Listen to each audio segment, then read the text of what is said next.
Chapter 1. Cover. This e-book is for the use of anyone anywhere in the United States and most other parts of the world at no cost and with almost no restrictions whatsoever. You may copy it, give it away or reuse it under the terms at www.gutenberg.org. If you are not located in the United States, you will have to check the laws of the country where you are located before using this e-book. Title: The Love Letters of Henry Roman VIII to Anne Boleyn, with notes. Author: King of England Henry Roman VIII. Release date: April 27, 2010. E-book #32155. Most recently updated January 6, 2021. Language: English. Other information and formats: www.gutenberg.org/ebooks/32155. Credits: produced by Meredith Bark and the online distributed proofreading team at https://www.pgdp.net. This file was produced from images generously made available by the Internet Archive/American Libraries. Copyright 1906 by John W. Luce and Company D.B. Updike, The Merrymount Press. Boston. Page letter first, I letter second, Roman 4 letter third, V letter fourth, Roman 7 letter fifth, X letter sixth, Roman 13 letter seventh, Roman 16 letter eighth. Anne Boleyn to Wolsey, Roman 18. Postscript. By Henry Roman 8, Roman 20 letter ninth, Roman 22. Letter 10th, Roman 25, letter 11th, Roman 28, letter 12th. XXX, letter 13th, Roman 34, letter 14th, Roman 37, letter 15th, Roman 39, letter 16th, Roman 41, letter 17th, Roman 43, letter 18th, Roman 45. Notes lie larger image. N. Turning over in my mind the contents of your last letters, I have put myself into great agony, not knowing how to interpret them, whether to my disadvantage, as you show in some places, or to my advantage, as I understand them in some others, beseeching you earnestly to let me know expressly your whole mind as to the love between us two. It is absolutely necessary for me to obtain this answer, having been for above a whole year stricken with the dart of love, and not yet sure whether I shall fail of finding a place in your heart and affection, which last point has prevented me for some time past from calling you my mistress. Because, if you only love me with an ordinary love, that name is not suitable for you, because it denotes a singular love, which is far from common. But if you please to do the office of a true loyal mistress and friend, and to give up yourself body and heart to me, who will be and have been your most loyal servant, if your rigour does not forbid me, I promise you that not only the name shall be given you, but also that I will take you for my only mistress, casting off all others besides you out of my thoughts and affections, and serve you only. I beseech you to give an entire answer to this my rude letter, that I may know on what and how far I may depend, and if it does not please you to answer me in writing, appoint some place where I may have it by word of mouth, and I will go thither with all my heart. No more for fear of tiring you. Written by the hand of him who would willingly remain yours, H.R. Though it is not fitting for a gentleman to take his lady in the place of a servant, yet complying with your desire, I willingly grant it you, if thereby you can find yourself less uncomfortable in the place chosen by yourself than you have been in that which I gave you, thanking you cordially that you are pleased still to have some remembrance of me. 6. N. A. Wander A. O. Na. V. E. Z. Henry R. My mistress and friend, my heart and I surrender ourselves into your hands, beseeching you to hold us commended to your favour, and that by absence your affection to us may not be lessened. For it were a great pity to increase our pain, of which absence produces enough and more than I could ever have thought could be felt, reminding us of a point in astronomy, which is this: the longer the days are, the more distant is the sun, and nevertheless the hotter. So is it with our love, for by absence we are kept a distance from one another, and yet it retains its fervour, at least on my side. I hope the like on yours, assuring you that on my part the pain of absence is already too great for me. And when I think of the increase of that which I am forced to suffer, it would be almost intolerable, but for the firm hope I have of your unchangeable affection for me. And to remind you of this sometimes, and seeing that I cannot be personally present with you, I now send you the nearest thing I can to that, namely, my picture set in a bracelet, with the whole of the device, which you already know, wishing myself in their place, if it should please you. Although, my mistress, it has not pleased you to remember the promise you made me when I was last with you. That is, to hear good news from you, and to have an answer to my last letter. Yet it seems to me that it belongs to a true servant, seeing that otherwise he can know nothing, to inquire the health of his mistress, and to acquit myself of the duty of a true servant, I send you this letter, beseeching you to apprise me of your welfare, which I pray to God may continue as long as I desire mine own. And to cause you yet oftener to remember me, I send you by the bearer of this a buck killed late last night by my own hand, hoping that when you eat of it you may think of the hunter. And thus, for want of room, I must end my letter, written by the hand of your servant, who very often wishes for you instead of your brother. H.R. This is from the hand of your loyal servant and friend, H.R. for a present so beautiful that nothing could be more so, considering the whole of it. I thank you most cordially, not only on account of the fine diamond, and the ship in which the solitary damsel is tossed about, but chiefly for the fine interpretation, and the too humble submission which your goodness hath used towards me in this case.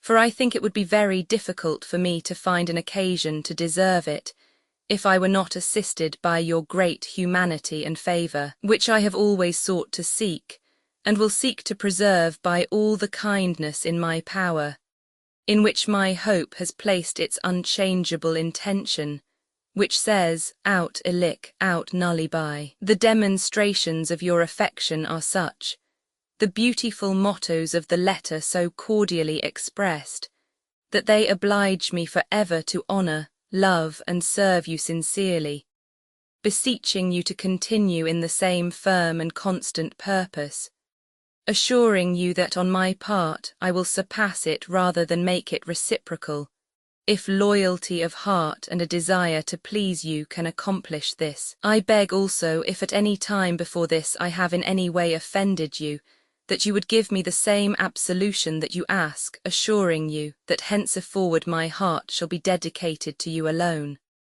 I wish my person was so too. God can do it if he pleases, to whom I pray every day for that end, hoping that at length my prayers will be heard.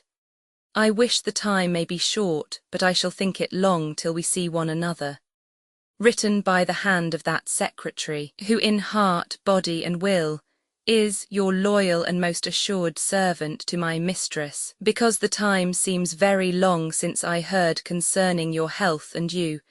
The great affection I have for you has induced me to send you this bearer, to be better informed of your health and pleasure, and because, since my parting from you, I have been told that the opinion in which I left you is totally changed, and that you would not come to court either with your mother, if you could, or in any other manner.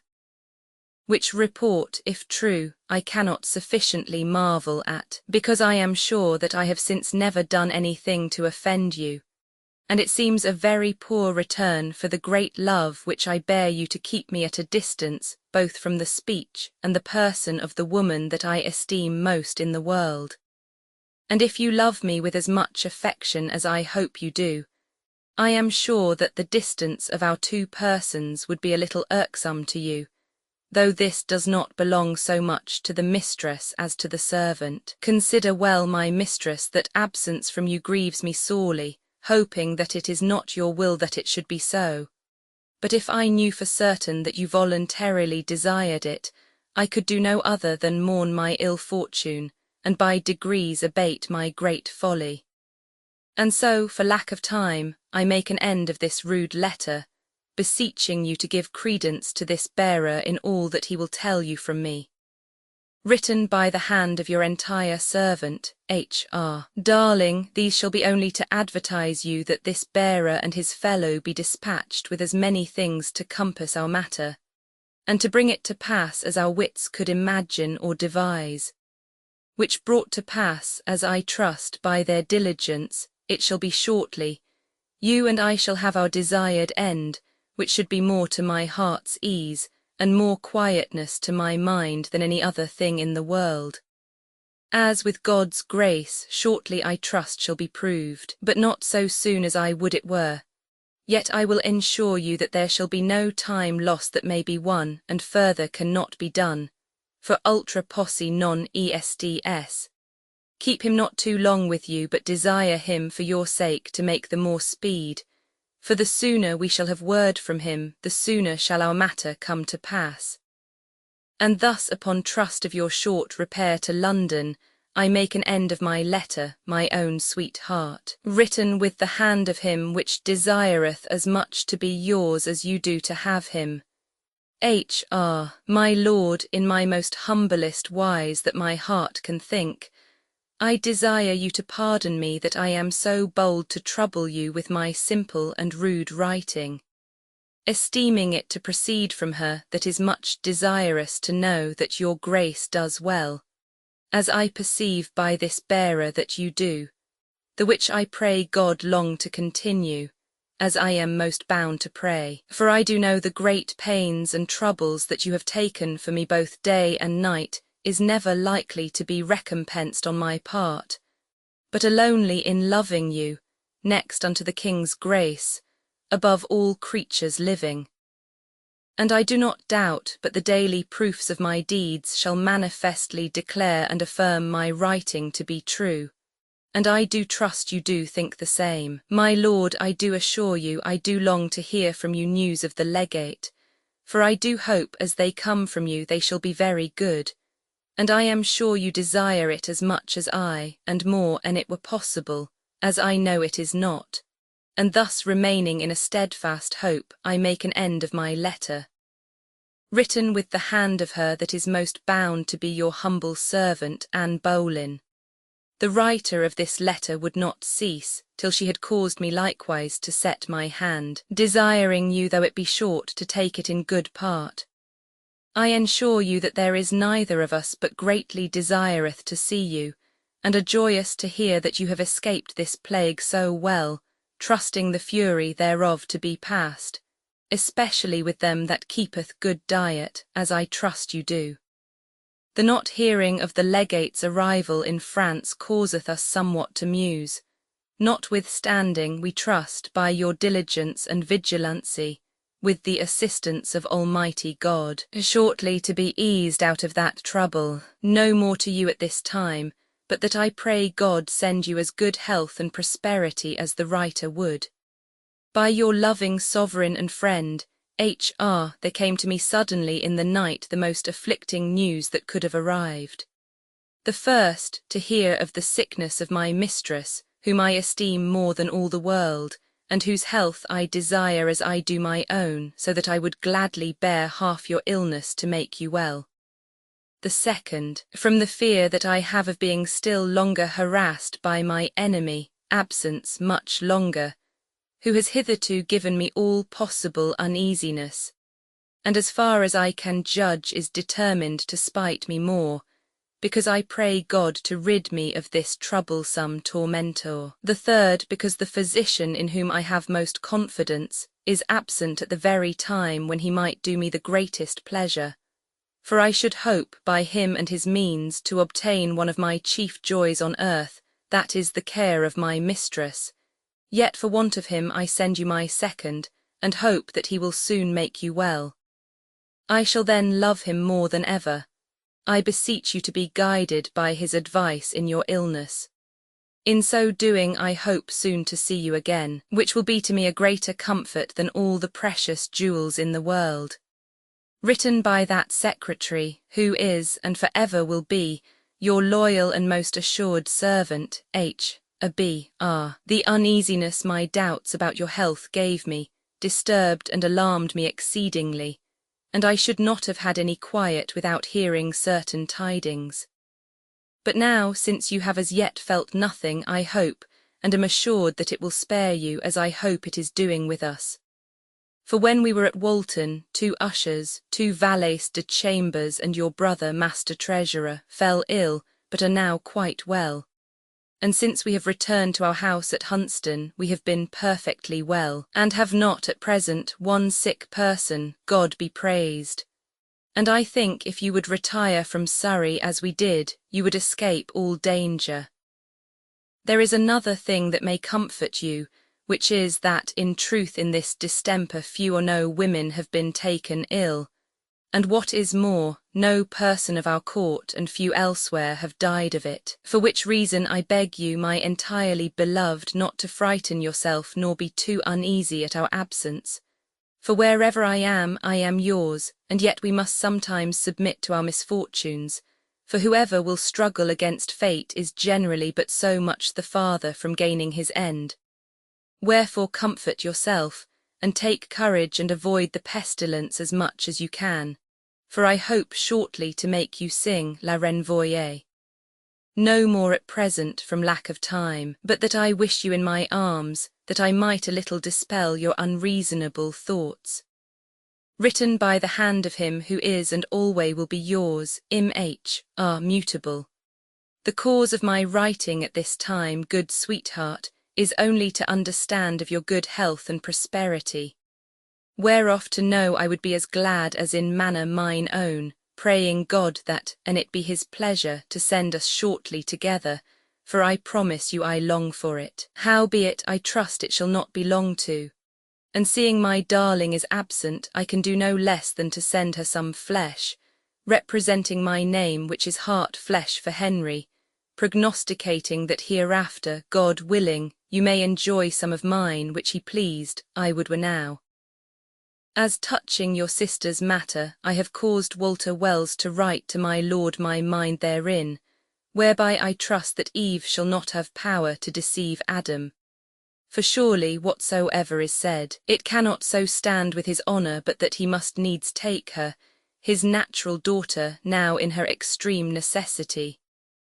No more to you at this time, mine own darling, but that with a wish I would we were together an evening. With the hand of yours, H.R. since your last letters, mine own darling Walter Welsh, Master Brown, Thos, Care, Grion of Brereton, and John Coke, the apothecary, be fallen of the sweat in this house, and thanked be God all well recovered, so that as yet the plague is not fully ceased here, but I trust shortly it shall. By the mercy of God the rest of us yet be well, and I trust shall pass it, either not to have it, or at the least as easily as the rest have done. As touching the matter of Wilton, my Lord Cardinal hath had the nuns before him, and examined them, Mr. Bell being present, which hath certified me that for truth she had confessed herself, which we would have had abbess, to have had 2 children by 2 sundry priests. And further, since hath been kept by a servant of the Lord Broke that was, and that not long ago. Wherefore I would not, for all the gold in the world, clog your conscience nor mine to make her ruler of a house which is of so ungodly demeanour. Nor, I trust, you would not that neither for brother nor sister I should so disdain mine honour or conscience. And as touching the prioress or Dame Elena's eldest sister, though there is not any evident case proved against them, and that the prioress is so old that for many years she could not be as she was named. Yet notwithstanding, to do you pleasure, I have done that neither of them shall have it, but that some other good and well-disposed woman shall have it, whereby the house shall be the better reformed, whereof I ensure you it had much need, and God much the better served. As touching your abode at Hever, do therein as best shall like you, for you best know what e'er doth best with you. But I would it were come thereto, if it pleased God, that neither of us need care for that, for I ensure you I think it long. Such is fallen sick of the sweat, and therefore I send you this bearer, because I think you long to hear tidings from us, as we do likewise from you. Written with the hand devota Sewell, H.R. The approach of the time for which I have so long waited rejoices me so much, that it seems almost to have come already. However, the entire accomplishment cannot be till the two persons meet, which meeting is more desired by me than anything in this world. For what joy can be greater upon earth than to have the company of her who is dearest to me, knowing likewise that she does the same on her part, the thought of which gives me the greatest pleasure. Judge what an effect the presence of that person must have on me, whose absence has grieved my heart more than either words or writing can express, and which nothing can cure, but that begging you, my mistress, to tell your father from me, that I desire him to hasten the time appointed by 2 days, that he may be at court before the old term, or at farthest on the day prefixed. For otherwise I shall think he will not do the lover's turn as he said he would, nor answer my expectation, no more at present for lack of time, hoping shortly that by word of mouth I shall tell you the rest of the sufferings endured by me from your absence. Written by the hand of the secretary, who wishes himself at this moment privately with you, and who is and always will be your loyal and most assured servant, H. No other a B-Seek R. Darling, I heartily recommend me to you, ascertaining you that I am not a little perplexed with such things as your brother shall on my part declare unto you, to whom I pray you give full credence, for it were too long to write. In my last letters I writ to you that I trusted shortly to see you, which is better known at London than with any that is about me, whereof I not a little marvel, but lack of discreet handling must needs be the cause thereof. No more to you at this time, but that I trust shortly our meetings shall not depend upon other men's light handlings, but upon our own. Written with the hand of him that longeth to be yours, H.R. Mine own sweetheart, this shall be to advertise you of the great elengeness that I find here since your departing. For I ensure you methinketh the time longer since your departing now last, than I was wont to do a whole fortnight. I think your kindness and my fervency of love causeth it, for otherwise I would not have thought it possible that for so little a while it should have grieved me. But now that I am coming towards you, methinketh my pains be half removed, and also I am right well comforted in so much that my book maketh substantially for my matter. In looking whereof I have spent above 4 hours this day, which causeth me now to write the shorter letter to you at this time, because of some pain in my head, wishing myself, especially an evening in my sweetheart's arms, whose pretty duckies I trust shortly to kiss. Written by the hand of him that was, is, and shall be yours by his own will, H.R. Darling, though I have scant leisure, yet remembering my promise, I thought it convenient to certify you briefly in what case our affairs stand. As touching a lodging for you, we have got one by my Lord Cardinal's means, the like whereof could not have been found hereabouts for all causes, as this bearer shall more show you. As touching our other affairs, I assure you there can be no more done, nor more diligence used, nor all manner of dangers better both foreseen and provided for, so that I trust it shall be hereafter to both our comforts, the specialities whereof were both too long to be written, and hardly by messenger to be declared. Wherefore, till you repair hither, I keep something in store, trusting it shall not be long to, for I have caused my lord your father to make his provisions with speed, and thus for lack of time, darling, I make an end of my letter, written with the hand of him which I would were yours. H. R. The reasonable request of your last letter, with the pleasure also that I take to know them true, causeth me to send you these news. The legate which we most desire arrived at Paris on Sunday or Monday last past, so that I trust by the next Monday to hear of his arrival at Calais. And then I trust within a while after to enjoy that which I have so long longed for, to God's pleasure and our both comforts. No more to you at this present, mine own darling, for lack of time, but that I would you were in mine arms, or I in yours, for I think it long since I kissed you.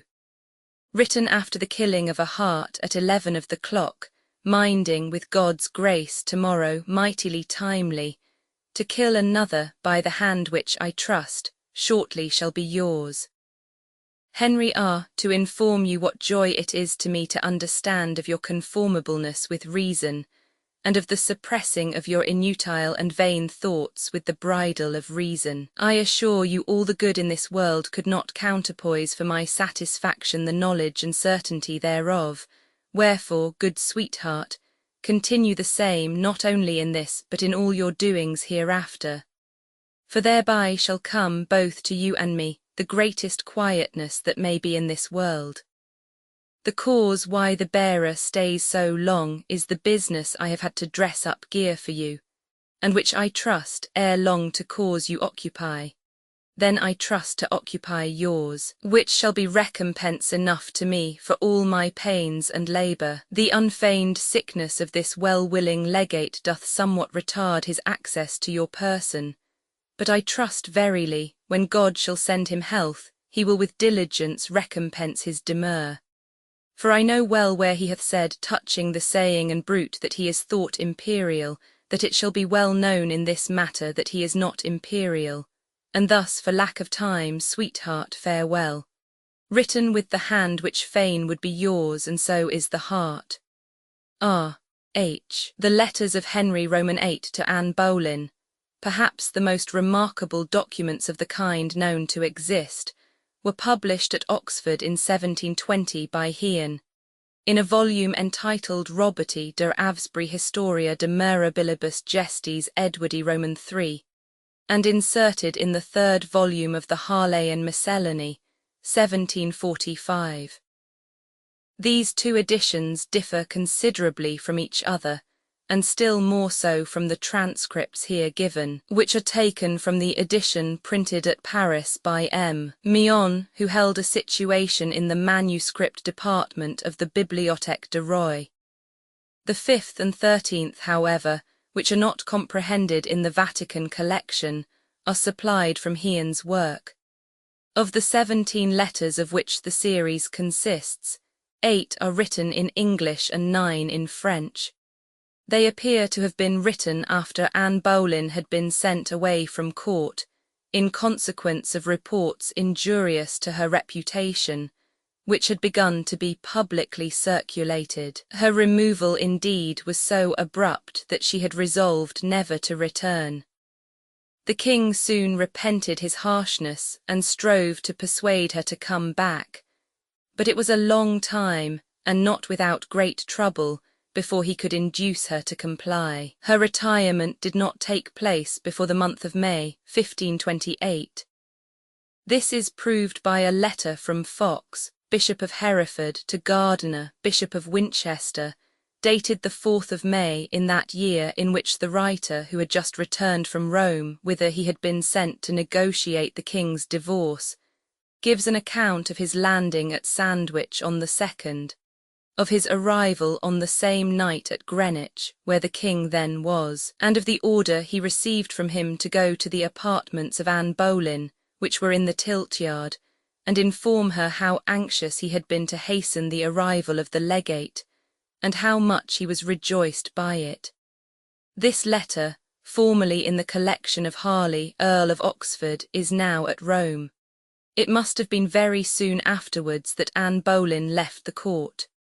In fact, in the first letter, 4 of this series, the king excuses himself for being under the necessity of parting from her. In the second, 6, he complains of the dislike which she shows to return to court, but in neither of them does he allude to the pestilential disease which in that year committed such ravages in England. In the third, 10, however, he does advert to it as a disorder which has prevailed for some time, and on which he makes some observations. Between this letter, probably written in the month of July, and the 6th, 17, in which the king speaks of the arrival of the legate in Paris, and which must have been written about the end of September, there are 2 letters, 1 and 5, certainly written within a few days of each other. In the second of these 2, viz., the 5th of this series, the king expresses his extreme satisfaction which he has received from the lady's answer to his request. In the effusion of his gratitude, he pays a visit to his mistress, and both address a letter 8 to Cardinal Wolsey, in which Henry manifests his astonishment at not having yet heard of the arrival of Campeggio the legate in Paris. The date of this letter may thus be fixed in the month of September. The 4th one, apparently written in August, is the most interesting of the whole collection, inasmuch as it fixes the period of the commencement of the king's affection for Anne Boleyn. He complains of having been above a whole year struck with the dart of love, and that he is not yet certain whether he shall succeed in finding a place in the heart and affections of her whom he loves. The last letter, 18, which makes mention of the illness of the legate as the cause of the delay in the affair of the divorce, shows that this correspondence ended in May, 1529, at which time the Court of Legates was open for the final decision of that point. Anne, daughter of Sir Thomas Boleyn, subsequently created Earl of Wiltshire, after passing many years at the court of Claude, Queen of Francis I of France, returned to England about the end of the year 1525 at the age of 18. Here she was soon appointed maid of honour to Queen Catherine, and attracted the particular attentions of Henry Roman VIII, who was then engaged in soliciting a divorce from the Pope. The marked preference shown by the king for Anne Boleyn raised so much jealousy and slander that it was thought advisable by her family to remove the new favourite from the court, and it was during this retirement at Hever, a seat of her father's in Kent, that these letters were addressed to her by her royal lover. It was no doubt to render them the more agreeable that he wrote some of them in French. They breathe a fondness and an ardour which could scarcely leave room to doubt the sincerity of his love. Paragraph. We have reprinted Mr. Halliwell Phillips to call attention to the change in order in this edition. A very little study of the letters themselves showed that the old order was impossible. The first 6 fall into a group by themselves, the 6th being the first to which we gave a nearly approximate date, July 1527, before Anne's return to court. Henry's passion must date therefore from 1526. The 7th is fixed by references in other correspondence to February 1528, and the 8th to June before she left the court. The 9th, 10th and 11th relate to the sweating sickness end of June, order fixed by incidental references, and the 12th is after July 5th, the 13th and 14th are before her return. The reference to his book in No. 15 fixes the date as August, and No. 16 is fixed for August 20th, by Wolsey's finding a lodging for Anne. No.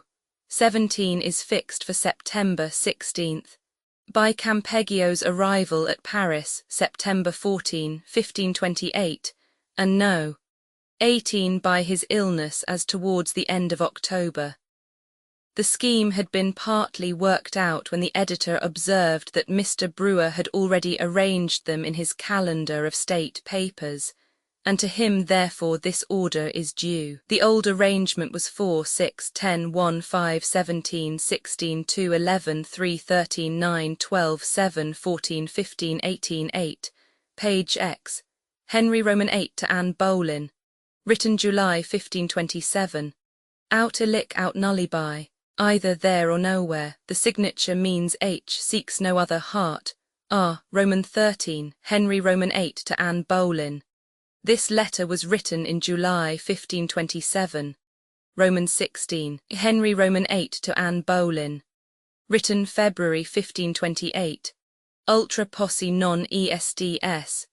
One can't do more than the possible. Roman 18, Anne Boleyn to Cardinal Wolsey. Miss Cott Vitellius B. Roman 12, F4 written June 11, 1528.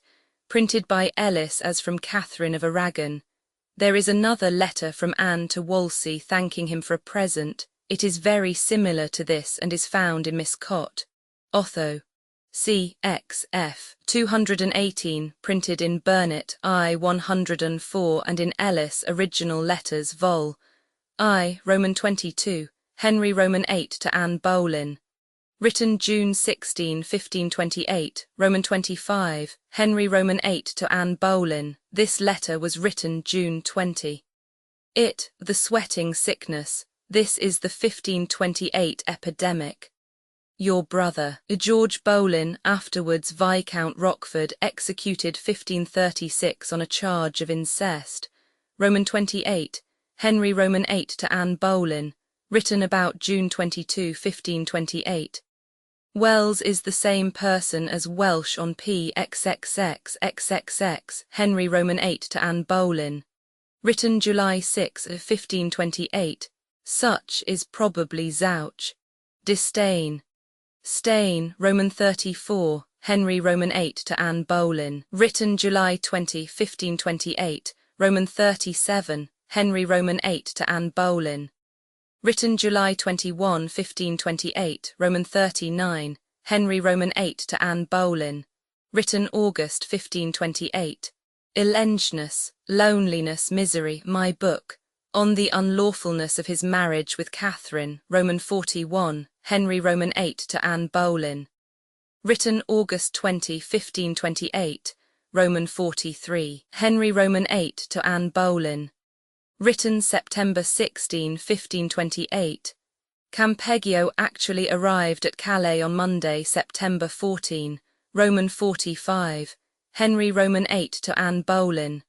Written at the end of October 1528. Updated editions will replace the previous one, the old editions will be renamed.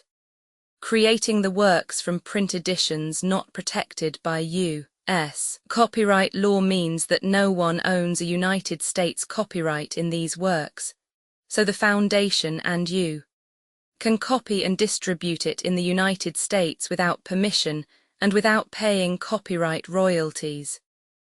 Special rules, set forth in the General Terms of Use part of this license, apply to copying and distributing project and may not be used if you charge for an e-book, except by following the terms of the trademark license, including paying royalties for use copies of this e-book. Complying with the trademark license is very easy.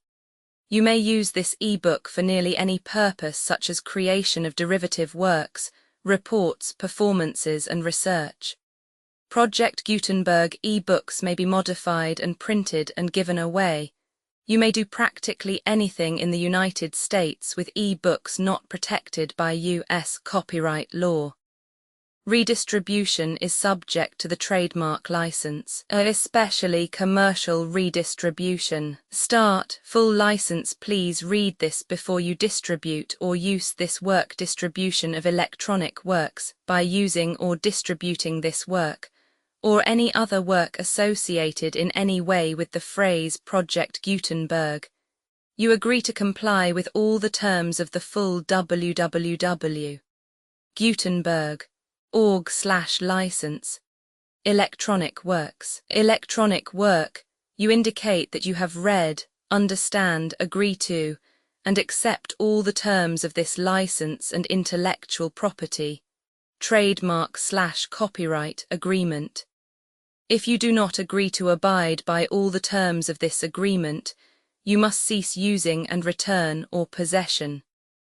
If you paid a fee for obtaining a copy of or access to by the terms of this agreement, you may obtain a refund from the person or entity to whom you paid the fee as set forth in paragraph 1. E. 8. used on or associated in any way with an electronic work by people who agree to be bound by the terms of this agreement. There are a few even without complying with the full terms of this agreement. See paragraph 1. See below. There are a lot of things you can do with Project Gutenberg electronic works if you follow the terms of this electronic works. See paragraph 1. Below. Foundation or PGLAF owns a compilation copyright in the collection. Works in the collection are in the public domain in the United States. If an individual work is unprotected by copyright law in the United States, and you are located in the United States, we do not claim a right to prevent you from copying, distributing, performing, displaying or creating derivative works based on the work, as long as works, in compliance with the terms of this agreement, for keeping the comply with the terms of this agreement, by keeping this work in the you share it without charge with others. 1. D. The copyright laws of the place where you are located also govern what you can do with this work. Copyright laws in most countries are in a constant state of change. If you are outside the United States, check the laws of your country in addition to the terms of this agreement before downloading, copying, displaying, performing, distributing or creating derivative works based on this work, or any representations concerning the copyright status of any work in any country other than the United States. 1. E1. The following sentence with active links to or other performed, viewed, copied or distributed. This e-book is for the use of anyone anywhere in the United States and most other parts of the world at no cost and with almost no restrictions whatsoever. You may copy it, give it away or reuse it under the terms at www.gutenberg.org. If you are not located in the United States, you will have to check the laws of the country where you are located before using this e-book.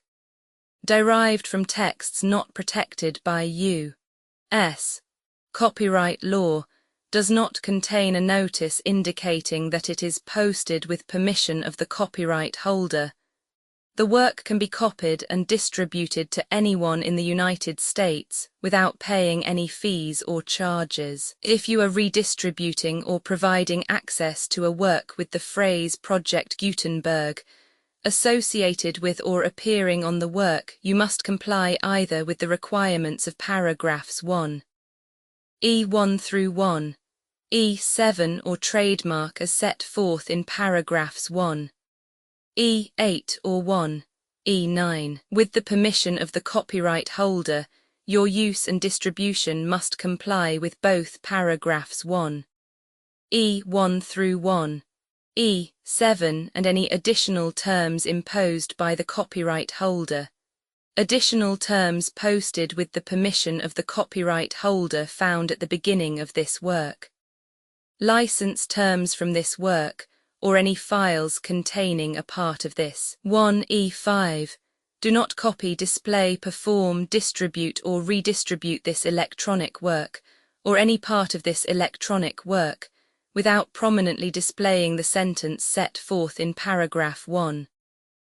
E1 with active links or immediate access to the full terms of the Project Gutenberg license. 1E6.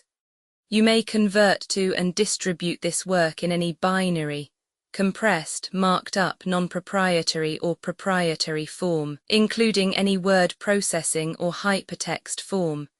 However, if you provide access other than plain vanilla ASCII or other format used in the official www.gutenberg.org, you must at no additional cost, fee or expense to the user provide a copy, a means of exporting a copy or a means of obtaining a copy upon request of the work in its original plain vanilla ASCII or other form.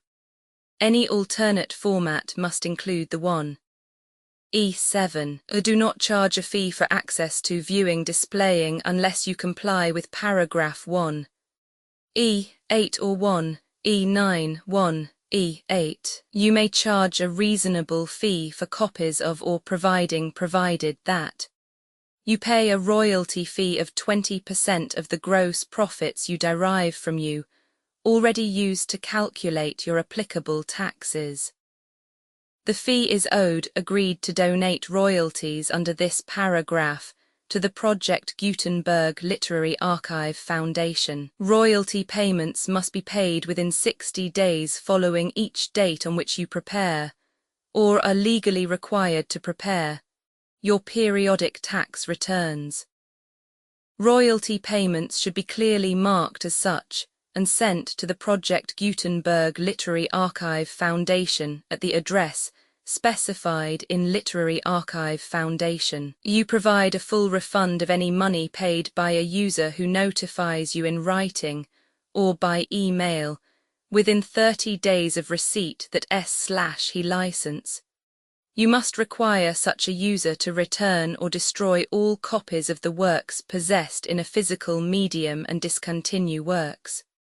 You provide, in accordance with paragraph 1, F3, a full refund of any money paid for a work or a replacement copy, if a defect in the electronic work is discovered and reported to you within 90 days of receipt of the work.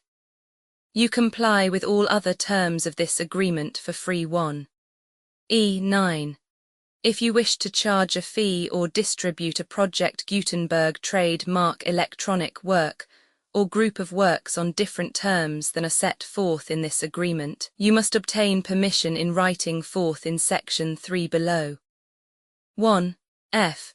Effort to identify, do copyright research on, transcribe and proofread works not protected by U.S. copyright law in creating the project electronic works, and the medium on which they may be stored, may contain defects, such as but not limited to incomplete, inaccurate or corrupt data, transcription errors, a copyright or other intellectual property infringement, a defective or damaged disk or other medium, a computer virus, or computer codes that damage or cannot be read by your equipment. 1 F2. Limited warranty, disclaimer of damages except for the right of replacement or refund, described in paragraph 1. F3. The Project Gutenberg Literary Archive Foundation, the owner of the Project Gutenberg trademark, and any other party distributing a Project Gutenberg trademark electronic work under this agreement, disclaim all liability to you for damages, costs and expenses, including legal fees. You agree that you have no remedies for negligence, strict liability, breach of warranty or breach of contract, except those provided in paragraph 1. F3. You agree that the foundation, the trademark owner, and any distributor under this agreement will not be liable to you for actual, direct, indirect, consequential, punitive, or incidental damages, even if you give notice of the possibility of such damage. 1. F3. Limited right of replacement or refund. If you discover a defect in this electronic work within 90 days of receiving it, you can receive a refund of the money, if any, you paid for it by sending a written explanation to the person you received the work from. If you received the work on a physical medium, you must return the medium with your written explanation. The person or entity that provided you with the defective work may elect to provide a replacement copy in lieu of a refund. If you received the work electronically, the person or entity providing it to you may choose to give you a second opportunity to receive the work electronically in lieu of a refund. If the second copy is also defective, you may demand a refund in writing without further opportunities to fix the problem. 1. F4. Except for the limited right of replacement or refund set forth in paragraph 1. F3. This work is provided to you as is, with no other warranties of any kind, express or implied, including but not limited to warranties of merchantability or fitness for any purpose. 1. F5. Some states do not allow disclaimers of certain implied warranties or the exclusion or limitation of certain types of damages. If any disclaimer or limitation set forth in this agreement violates the law of the state applicable to this agreement, the agreement shall be interpreted to make the maximum disclaimer or limitation permitted by the applicable state law. The invalidity or unenforceability of any provision of this agreement shall not void the remaining provisions. 1. F6. Indemnity. You agree to indemnify and hold the foundation, the trademark owner, any agent or employee of the foundation, anyone accordance with this agreement, and any volunteers associated with the electronic works, harmless from all liability, costs and expenses, including legal fees, that arise directly or indirectly from any of the following which you do or cause to occur. A. Distribution of this defect you cause. Electronic works in formats readable by the widest variety of computers, including obsolete, old, middle-aged and new computers. It exists because of the efforts of hundreds of volunteers and donations from people in all walks of life. Volunteers and financial support to provide volunteers with the remain freely available for generations to come. In 2001, the Project Gutenberg Literary Archive Foundation was created to provide a secure archive foundation, and how your efforts and donations can help. See sections 3 and 4 and the foundation information page at www.gutenberg.org. 501. C. 3. Educational corporation organized under the laws of the state of Mississippi and granted tax-exempt status by the Internal Revenue Service. The Foundation's EIN, or Federal Tax Identification Archive Foundation, are tax-deductible to the full extent permitted by U.S. federal laws and your state's laws. The Foundation's business office is located at 41 Watchung Plaza #516, Montclair, NJ 07042, USA, +1 862 621 to 9288. Email contact links and up-to-date contact information can be found at the Foundation's website and official page at www.gutenberg.org/contact Literary Archive Foundation public support and donations to carry out its mission of increasing the number of public domain and licensed works that can be freely distributed in machine-readable form accessible by the widest array of equipment, including outdated equipment. Many small donations, $1 to $5,000, are particularly important to maintaining tax-exempt status with the IRS. The Foundation is committed to complying with the laws regulating charities and charitable donations in all 50 states of the United States. Compliance requirements are not uniform, and it takes a considerable effort, much paperwork and many fees to meet and keep up with these requirements. We do not solicit donations in locations where we have not received written confirmation of compliance. To send donations or determine the status of compliance for any particular state, visit www.gutenberg.org/donate. While we cannot and do not solicit contributions from states where we have not met the solicitation requirements, we know of no prohibition against accepting unsolicited donations from donors in such states who approach us with offers to donate. International donations are gratefully accepted, but we cannot make any statements concerning tax treatment of donations received from outside the United States. U.S. laws alone swamp our small staff. Methods and addresses. Donations are accepted in a number of other ways, including checks, online payments, and credit card donations.